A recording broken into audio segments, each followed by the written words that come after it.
more than just bricks and mortar. Disasters can strike with sudden and immense force. A powerful hurricane can lash a coastline. An earthquake can shake a city to its core. A wildfire can sweep through a landscape in moments. These events break the systems we rely on every single day. They can damage roads, sever power lines, and contaminate water supplies. This disruption causes great hardship for families and entire communities. Disaster-resilient infrastructure is our answer to this challenge. It is a promise we make to ourselves and to future generations. The core idea is to build systems that can withstand shocks and stresses, keeping people safe and helping towns recover with speed and dignity. What exactly do we mean by disaster-resilient infrastructure? Think of it as the strong backbone of a community. Roads, bridges, power grids, water pipes, and buildings designed with purpose. The ultimate goal is simple: keep essential services running during crisis, or restore them quickly afterward. Understanding the ground beneath our feet, designing for hazards. Effective design always begins with a deep understanding of the risks. A city cannot protect itself from threats it does not fully comprehend. Therefore, the first step is to study the specific hazards a region faces. This means creating detailed maps and models. These maps show us exactly where the dangers lie. Floodplains that swell when rivers rise. Fault lines that can rupture in an earthquake. Wildland areas where fires are most likely to start and spread. With this knowledge, engineers, architects, and planners can make informed, intelligent choices. They can design infrastructure tailored to withstand the most powerful local forces. Near storm surges, elevate the roadbed. Design larger culverts and drainage to move water fast. In seismic regions, base isolation lets the ground move while the building stays relatively still. These are real-world solutions that save lives and prevent catastrophic failures. Clear, simple building codes are among our most powerful tools. Codes set safety standards, and they must be enforced. Strengthen older buildings, braces, anchors, flexible pipes. The arteries of a city, roads and bridges carry us to work, to school, to home. They deliver food, medicine, and essential supplies. They are the pathways for first responders to reach people in need. When links are cut, a community can become isolated and paralyzed. Help cannot get in, and people cannot get out. Protecting roads and bridges is a top priority. Use permeable pavement to reduce surface flooding. Lift low-lying roads above expected flood levels. Maintain robust drainage with wide channels and clear culverts. Work with nature. Roots stabilize soil and reduce erosion. In slide-prone terrain, retaining walls and reinforced slopes keep roads safe. Regular inspections fix small issues before storms make them big. In quakes, modern bridges must move and sway, not resist rigidly. Flexible bearings, strong cables, deep reinforced foundations. Protect piers from scour, fast water eroding foundations. Encasement and rock armor prevent dangerous washouts. Use local, well-tested materials for speed and fit. And build network redundancy so multiple routes reach critical locations. Life's essential flow, securing water and sanitation. Nothing is more essential to life and health than clean water. After a disaster, safe water is critical for drinking, cooking, and hygiene. Sanitation systems must safely manage waste. When lines are damaged, a public health emergency follows. Contaminated water can spread cholera and dysentery with terrifying speed. A natural disaster can become a prolonged health crisis. Building resilience into water and sanitation is fundamental to public health. Move away from single points of failure toward distributed water sources. Wells, protected springs, and large-scale rainwater harvesting provide redundancy. If one source fails, others keep working. Local filtration makes secondary sources safe to drink. Older, brittle pipes fail in quakes and floods. Use flexible materials like ductile iron and HDPE. cushion pipes in protected trenches. Site critical facilities away from floodplains and surge zones. Train local technicians for maintenance and quick post-disaster repairs. Low-tech gravity systems and composting toilets keep services running without power. In the modern world, electricity is the invisible force that powers nearly everything. It runs our hospitals, keeps our water pumps working, powers our communications, and allows businesses to operate. When the grid goes down, consequences are immediate and severe. Physically strengthen the grid. Replace wooden poles with steel or concrete. Trim trees from lines. In high-risk zones, bury lines. Costly up front, but robust against wind, ice, and falling trees. A resilient future lies in decentralization. Microgrids that can operate independently, serving hospitals, campuses, or neighborhoods with solar, wind, and battery storage. During a major outage, microgrids disconnect and keep the lights on. They sustain shelters, fire stations, and critical medical equipment, an island of stability. They let responders coordinate and give vulnerable people a safe place to go. As costs fall, microgrids scale from rural towns to dense urban districts. Backup is non-negotiable. Prioritize solar plus batteries over fuel-dependent generators. Few moving parts, no fuel, reliable, low maintenance, and cleaner for the environment. Investing in resilient, decentralized, renewable energy builds a future where the lights stay on, no matter the storm. For most people, home is the ultimate sanctuary. A well-built home can be the difference between life and death. Resilient housing protects against specific threats without complex technology. In hurricane regions, high-wind shingles, metal clips tying roof to walls, impact-resistant windows or shutters. In flood zones, elevate living spaces above rising waters. Use flood-resistant materials where water may reach. In wildfire zones, create defensible space and use non-combustible roofing and siding. Upgrade millions of vulnerable homes, bolt frames to foundations, add plywood sheathing, install flood vents. Many retrofits are achievable by trained contractors or skilled homeowners. Local programs, loans, grants, and hands-on workshops empower residents. A community of slightly stronger homes weathers storms and recovers faster. Working with nature can provide better, more sustainable protection. Green infrastructure. Healthy wetlands, mangrove forests, and coral reefs absorb storm energy before it reaches communities. Protecting and restoring these systems reduces risk cost-effectively and supports wildlife. Inland, slow water and let it soak in. Parks, rain gardens, permeable paving, and trees. Benefits extend beyond floods. Cooler streets, cleaner water, recreation, even carbon sequestration. Blend built and natural systems. A flood wall paired with a park designed to safely flood. By embracing nature, cities become safer, healthier, and more beautiful. Resilient infrastructure is more than steel and concrete. It is also about people. Awareness is key. Understand risks, flooding, earthquakes, wildfires. Governments must communicate clearly via meetings, sites, and maps. Every family and community needs a disaster plan, routes, meeting places, and backup communications. Practice often and build redundant warning systems.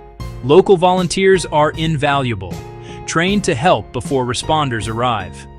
Neighbors helping neighbors speeds recovery. Equip hubs, schools, libraries, religious centers, with backup power and essential supplies.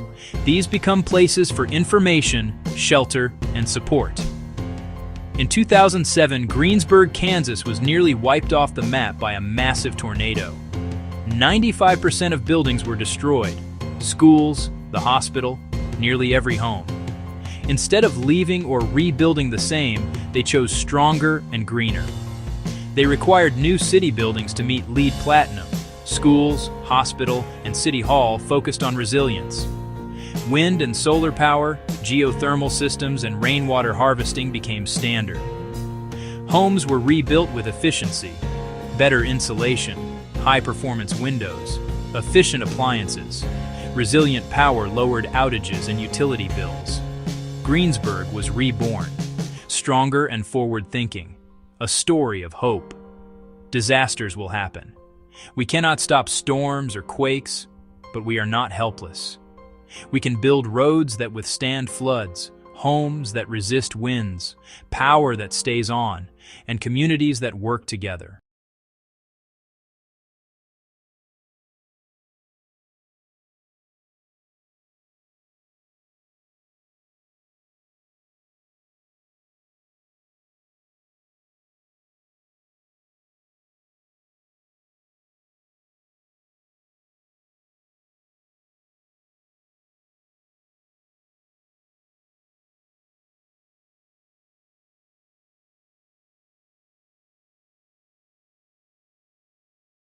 Marta woke at dawn, just as the first slice of golden light touched the edge of her small town.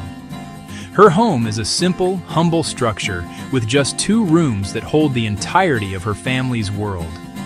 She lives in a community on the outskirts of a bustling city, a place where many families like hers have built their lives.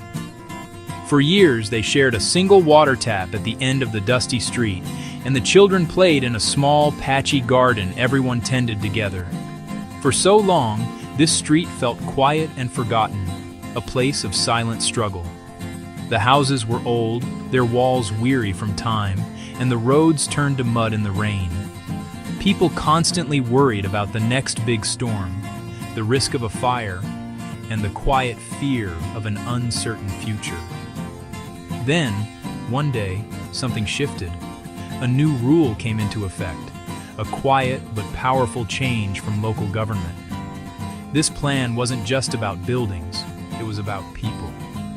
It helped families access small, manageable loans and secure land rights in writing for the first time.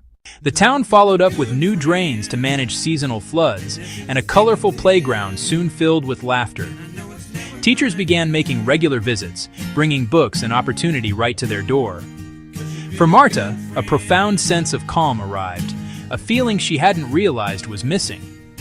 She could finally afford to fix the persistent leak, a worry in every rainy season. With secure land, she planted trees, their roots deepening like her family's place in the community. Her child could play safely on the street, watched over by neighbors with renewed pride. This tangible change shows how good policy meets people where they are, turning a place of worry into a place of hope. Our homes are the foundations of our lives, and the rules that govern them can build us up or hold us back. Change rarely happens overnight. It's a series of small, deliberate steps: a loan, a title, a drain pipe, a playground. When governments listen and clear paths, communities unlock their potential. So, what exactly is this thing we call policy?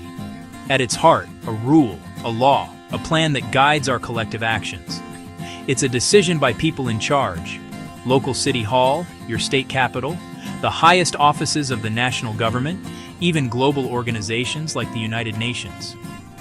Policy might sound distant, but its effects are personal and concrete. It shapes the air you breathe, the safety of the water you drink, and the stability and affordability of the roof over your head. A good policy can be a lifeline: safe, secure, accessible homes. Think of policy as the invisible architecture of our society. Designed with care and foresight, it creates opportunity. It can help a first home, dignity for seniors, and disaster protection, bridging the gap between what families earn and what a safe home costs. Building a world where everyone has a safe home can feel overwhelming, but it boils down to a few key principles. Think of a recipe with 3 essential ingredients. To make housing fair, stable, sustainable, focus on 3 areas: making finance accessible, ensuring clear and just land rights, and providing green incentives for healthier living. Together, these pillars support the dream of a secure home. If one is weak, the structure wobbles. When all 3 are strong, communities thrive for generations. Finance is often the biggest hurdle. Huge down payments and perfect credit shut families out. Fair finance policies create new pathways to loans. Government guarantees reduce bank risk for low-income families. Subsidies cover early interest, giving breathing room. Second, land. Without security underfoot, you can't build stability. Simpler, affordable titles transform anxiety into confidence. Finally, green incentives reward safe, efficient, climate-ready homes. They save money, improve health, and build resilience. Finance, land, and green design, a practical framework that works. The journey often begins with money. Traditional systems weren't built with everyone in mind. They work best for those with wealth. It can take money to get money, locking families out. Hard-working renters still here, too risky. Here is government's chance to rewrite the rules, to include, not exclude, and to lift people up. Microloans, small amounts with big impact, not massive mortgages, manageable funds. Marta used one to fix her roof before the rains. Low interest, fast approval, minimal paperwork. Governments can incentivize banks to offer these products or partner with trusted local institutions. Meet people where they are. Subsidies and grants make ownership possible. Cover upfront costs and lower early payments, turning a bank's no into a yes. Stable homes boost school, health, and small business, and strengthen entire communities. Now, the ground beneath our feet. Secure land rights unlock stability. A deed or title is incredibly powerful. It means you can't be forced to leave, and you can pass your home to your children. It gives confidence to improve and invest. But hundreds of millions lack this basic security. Old laws, missing papers, constant uncertainty. Outdated records breed confusion and disputes, opening doors to corruption and land grabs. Simplify and democratize land tenure with low-cost surveys and fast local offices. In Marta's town, one simple paper acted like a shield. People invested, shifting from survival to planning. Clarity enables roads, water, sewers, electricity. Legal titles unlock loans and jobs. Addresses ease school registration and civic life. Secure land draws people into the fabric of society, building real foundations for dreams. The third and final key, think green. We can't build like we did decades ago. Climate challenges are here. Homes must be ready. It's not about luxury tech, but practical design that keeps families safe, healthy, and financially secure. Green incentives speed the shift. Start with insulation. Cooler summers, warmer winters, lower bills. Daylight and ventilation reduce lighting and AC needs. Marta's home added a small solar water heater, cutting costs and keeping hot water even in outages. Cities can offer rebates for rainwater systems and efficiency, tax credits or direct incentives for builders and owners. Codes create markets that lower prices over time. Green homes are healthier, cooler, and safer. A green home is a resilient home, a secure sanctuary in a changing world. Smart policies on finance, land, and green are essential, but they're only part of the equation. Success grows when people have a seat at the table, a shift from top-down to collaboration, where neighbors shape their own futures. Who knows the needs better than those who live them? They know where the street floods, which corners need a light, and the safest place for a playground. Community-led housing often means cooperatives. Members own and manage together, pool resources to buy land or buildings, co-design the homes, and set fair rules. Costs drop, and homes fit culture and needs. Participatory planning makes it possible. We need a wider path for our elders here. This lot is perfect for a garden. The final plan is sound and lived in. When people help design it, they care for it. On a steep hillside, families lacked safe access and clean water. They formed a cooperative with a small grant and legal support and took matters into their own hands. They built sturdy, low-cost steps with local materials, planted native trees to prevent landslides, and set up upkeep together. The result was transformative. Children reached school safely, shops saw more business, and a renewed sense of empowerment grew. This is what happens when we trust people as experts of their own lives. The final piece is collaboration. No single group can solve the housing crisis alone. Real change happens when we work together. Government sets direction with fair laws. Community groups add heart and local knowledge. Nonprofits and donors bring funding and expertise, and companies bring innovation and efficiency. Think of it like a symphony. A city offers unused land for affordable housing, a bank backed by guarantees, provides low-interest microloans, trusted leaders organize residents and co-design, builders train residents, creating jobs and skills. The project is faster, cheaper, and safer. Homes meet real needs. The neighborhood thrives. Benefits compound beyond bricks and mortar. Collaboration also builds resilience to shocks, physical and economic. Stronger homes, stronger bonds, stronger local economies. It's the glue that binds finance, land, and green design, turning a set of efforts into a unified force for change. MARTA's story shows a better future is within reach. We can build it, one neighborhood at a time. You can hear it in children's laughter, see it in small businesses on a newly lit street, and feel it in the quiet pride of a secure home. None of this is an accident. It's the result of thoughtful rules, dedicated people, and the will to work together. The path is clear, and it requires action. Leaders, start by listening. Ask what people truly need. Create simple rules that clear the path. Make land rights faster and cheaper to secure. Back small loans for low-income buyers. Offer real incentives for green, healthy homes. Empower community groups. Fund, trust, and include them. Community, your voice matters. Organize and act. Small steps together become a powerful movement. Global partners, be connectors and amplifiers. Fund small, high-impact ideas. Spread what works so others can learn. Help craft simple, effective policies. Focus on families and long-term resilience. We already have a blueprint, the Sustainable Development Goals. A world without poverty, with safe, resilient, affordable homes. We have the tools, we have the knowledge, and we have examples of what works. We can bring policy down to the people, turn plans into clean water and safe roofs, and into healthy homes. A home is more than bricks and mortar. It's the start of love, hope, and dreams. It is the foundation of our lives. Together, we can make safe homes real for everyone.